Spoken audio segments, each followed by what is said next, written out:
اعوذ باللہ من الشیطان الرجیم، بسم اللہ الرحمن الرحیم۔ بخاری شریف حدیث نمبر 413، جلد اول۔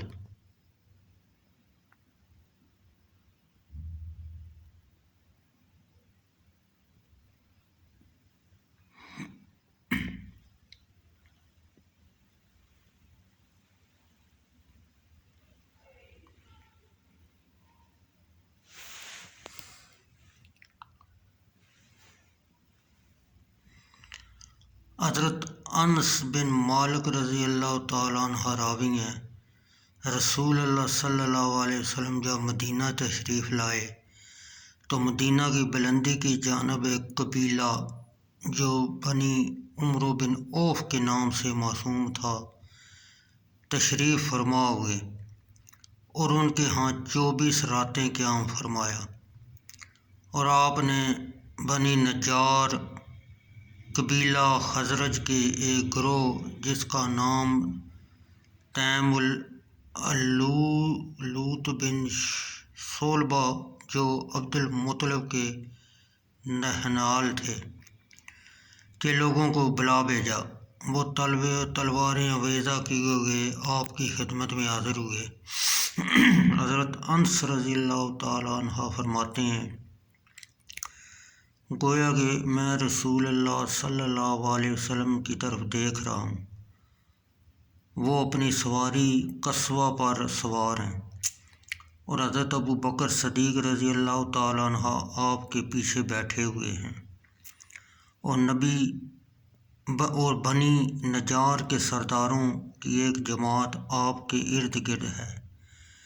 گویا کہ وہ نہایت ادب سے آپ کے ساتھ چل رہے ہیں، یہاں تک کہ آپ اپنے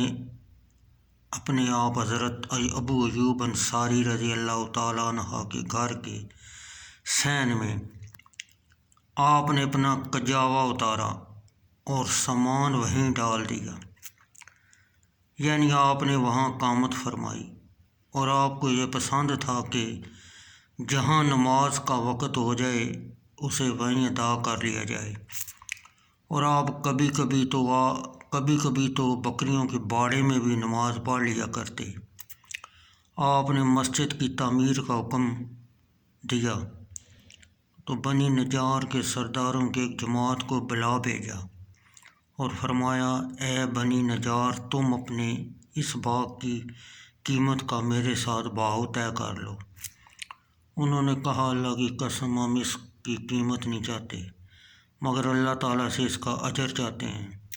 حضرت انس رضی اللہ تعالیٰ عنہ فرماتے ہیں، میں تمہیں بتلاتا ہوں اس باغ میں کیا کچھ تھا۔ اس میں مشرکوں کی قبریں، کھنڈرات اور کھجوروں کے درخت تھے۔ آپ کے حکم کے مطابق مشرکوں کی قبریں کھود ڈالی گئیں، پھر کھنڈرات برابر کر دیے گئے اور کھجور کے درخت کاٹ کر انہیں قبلہ کی طرف صف بستہ رکھ دیا گیا، اور انہوں نے مسجد کے دروازوں کی چوکھٹ پتھروں سے بنائی یا مسجد کی چاردیواری کی بنیاد پتھروں سے بھری، اور انہوں نے پتھر لانا شروع کیے تو آپ بھی ان کے ساتھ تھے، اور وہ لوگ رجزیہ اشعار پڑھتے جاتے اور آپ فرماتے جاتے، بھلائی تو در حقیقت آخرت کی بھلائی ہے، اے اللہ مہاجرین و انصار کی مغفرت فرما۔